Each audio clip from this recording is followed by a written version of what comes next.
Hey y'all, it's Black with Yaya. Thank y'all so much for tuning into this video. Usually I tell other people's stories on my channel, but I wanted to tell y'all this because I feel like I'm already feeling like this, but it's going to change my perspective on a lot of things. Kind of how like when I tell stories and I reflect it back to my life, I know this is going to be a shift in perspectives because my biggest fear came true. My dad died.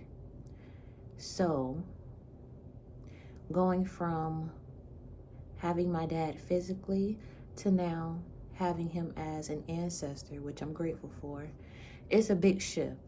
Now, granted, it wasn't unexpected. My dad he was an older gentleman, very older gentleman. So, he was facing some health issues. So for the past about 3 years, I was taking care of him even more. I've been close with my dad ever since I was born. Like big daddy's girl, big. I followed him everywhere. Always wanted to be around him. Very, very close to my dad. My dad and I are like this, very, very close to him. So during the last 3 years, with him having some health challenges, I am grateful that I was able to take care of him during those last 3 years and really get that quality time and bonding experience. And I know he knew his time was coming, so he made sure he shared a lot of his wisdom and knowledge and dropped the little nuggets to make sure I was prepared for when this happens. So I'm appreciative of that, and I feel like that's the only thing that's like making me not go crazy, because it's like we knew it was coming. My mom and I were able to take care of him during this last 3 years, really get close to him. And I call it, sorry if my thoughts are all over the place. I am grateful to be able to see the circle of life, I call it. I don't know if that's the right term, but seeing him young, well, I was born when my dad was in his 50s, but seeing him younger and moving around and having energy, and then seeing him slow down and getting older, and me being able to take care of him and make his life easy how he made my life easy. Like I didn't have to worry about anything. I was able to make sure he didn't have to worry about anything when it came to his health, that he knew he was taken care of.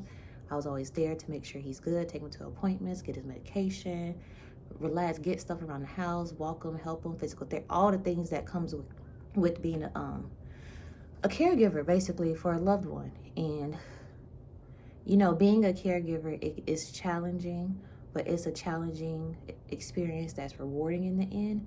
Because I'm telling y'all, I feel at peace because I know I did everything in my power to take care of him, watched out for him, being able to make sure he felt the best he could during this time, making sure he didn't have to worry about anything, getting him stronger, getting his energy back. So I'm grateful that he left in his right mind. He left with some strength. He left fighting out. So I feel full, because I don't know why, but I always had a fear of my dad passing away. And I feel like that was just because I was so close to him. I didn't want to lose him. And I know like it comes a time where a child has to bury their parent, or in this case, cremate their parent. So, and he asked to be cremated, which I appreciate, because now I could do a beautiful altar. So, I was happy he wanted to be cremated. So I was like, yes, get him a nice altar and everything. And I know life is about to get real good. Now I have my dad as an ancestor, because I'm thinking about how he took care of me when I was younger, spoiled me, made sure I had everything I wanted. So having him as an ancestor, this about to be nice. So I feel at peace with everything, because I told him everything I wanted to tell him. My last words to him was, I love you, and I know he heard me. I was able to see his last breath the full transition. And I'm grateful for that. And I'm very grateful, because I know I'm saying grateful like I'm happy it wasn't something sudden like that, just caught us off guard. Like he was completely healthy, then left to go to the store and didn't come home. One of those situations. Because I couldn't imagine that. And I always feel bad for people who experience sudden death like that. I know that's like just a earthquake. Okay, sorry. So yeah, I wanted to tell you guys that, because I know I've been gone for a minute. And in YouTube world, 2 weeks is like 3 months. And YouTube don't give you bereavement. So, or is it bereavement? Bereavement, where they pay you when someone passed. YouTube don't do that. And I am behind on work. I am. This week, I'm starting back work because I felt like I could balance it and everything will be okay. But planning a funeral, planning a memorial service, oh, all day, every day. It's just the stress of, family, not gonna lie. Like outside family members, that's like, why are you having an opinion or something?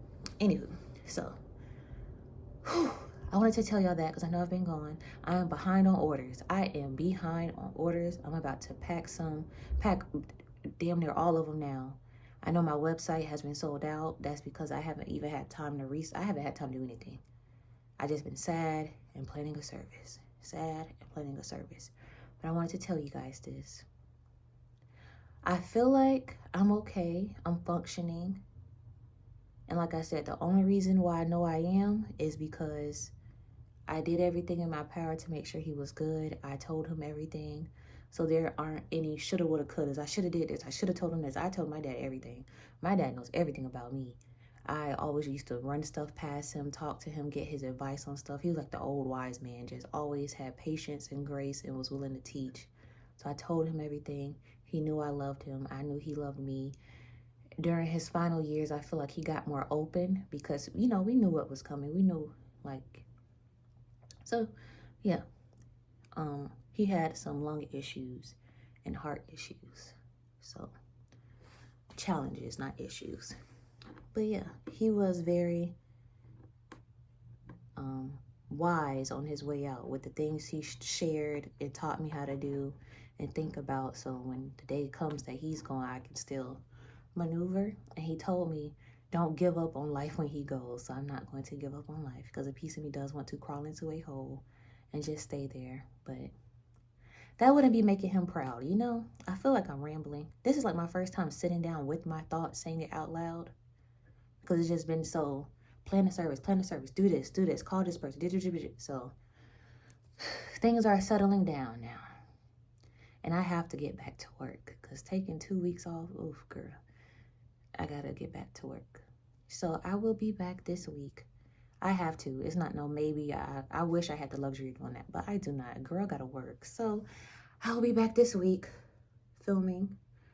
I'm gonna catch up on orders first.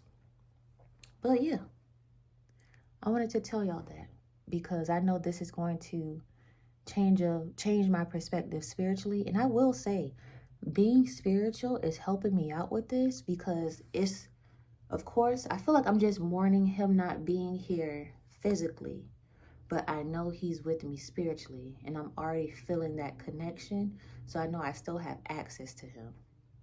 So I'm thankful for my spiritual faith because I know I can make an altar for him. I can feed him. I can pray to him. And he's going to look out for me spiritually. So if I was okay physically, he made sure everything in life was good. I know spiritually, he's going to do the same even more. So that's helping me out as well, that I still have contact with him. But I will say, losing a parent, it's like, I don't know, it's kind of like you lost your cheat sheet to life.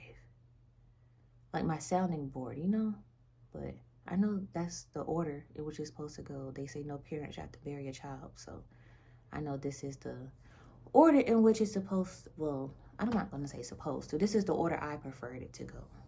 So, yep. I wanted to let you, I'm sorry if I'm just talking. It's just, this is my first time saying stuff out loud for this long. So I wanted to share that with you guys. I'll be back this week. We have to get back to work. I'm feeling the creative juices flowing. Now things have settled down and it's not so much plan this, plan that, obituaries, posters, invite people, parking. It's not. And I feel like it's best if I keep myself busy.